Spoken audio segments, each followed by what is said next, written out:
World Economic forum ప్రపంచ ఆర్థిక వేదిక వాళ్ళు రీసెంట్గా గ్లోబల్ రిస్క్ రిపోర్ట్ 2026 రిలీజ్ చేశారు. ఈ ఏజ్ ఏదైతే మనం ఈ ప్రపంచంలో ఉన్నామో this the age of competition.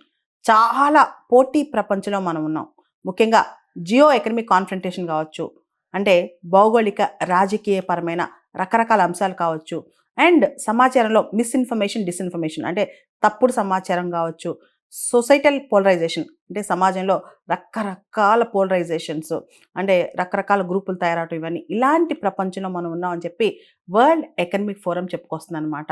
మనం చూస్తే ఒకవైపు అమెరికా మనపైన విపరీతమైన సుంకాలు విధిస్తుంది, మరోవైపు సైబర్ నేరాలు కావచ్చు, తప్పుడు సమాచారం కావచ్చు దేశవ్యాప్తంగా భారతదేశంలో కూడా ప్రజలను ఇబ్బంది పెడుతున్నాయి.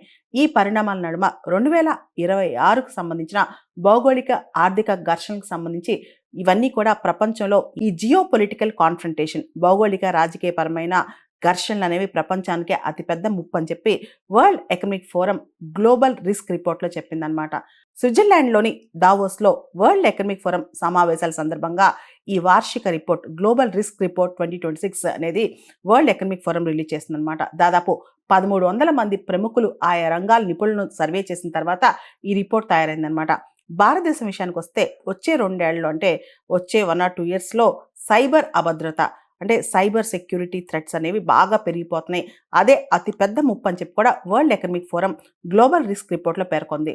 2026కి సంబంధించి అంతర్జాతీయంగా భౌగోళిక ఆర్థిక ఘర్షణలు కావచ్చు, సాయుధ ఘర్షణలు కావచ్చు, విపత్కర వాతావరణ పరిస్థితులు కావచ్చు, సామాజిక విభజన సోషల్ ఫ్రాగ్మెంటేషన్స్ కావచ్చు, తప్పుడు సమాచారం మిస్ఇన్ఫర్మేషన్ కావచ్చు, డిస్ఇన్ఫర్మేషన్ కావచ్చు, ఇవన్నీ కూడా అతిపెద్ద ముప్పులుగా వరల్డ్ ఎకనమిక్ ఫోరం ఈ గ్లోబల్ రిస్క్ రిపోర్ట్లో పేర్కొందనమాట.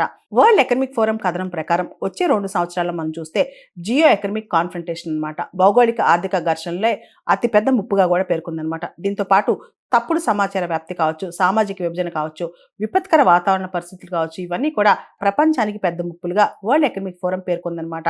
అదేవిధంగా భారతదేశానికి సంబంధించి సైబర్ సెక్యూరిటీ థ్రెట్ కావచ్చు, అంటే సైబర్ అభద్రత కావచ్చు, ఆదాయపు అసమానతలు అంటే రిచ్ పూర్ డివైడ్ కావచ్చు, దాంతోపాటు సామాజిక భద్రత, ప్రజాసేవ సరిగ్గా అందుబాటులోకి లేకపోవడం కావచ్చు, వీటన్నిటితో పాటు ప్రపంచ ఆర్థిక వ్యవస్థలో వస్తున్న ముప్పులు కూడా ఈ రిపోర్ట్ డిస్కస్ చేస్తుందన్నమాట.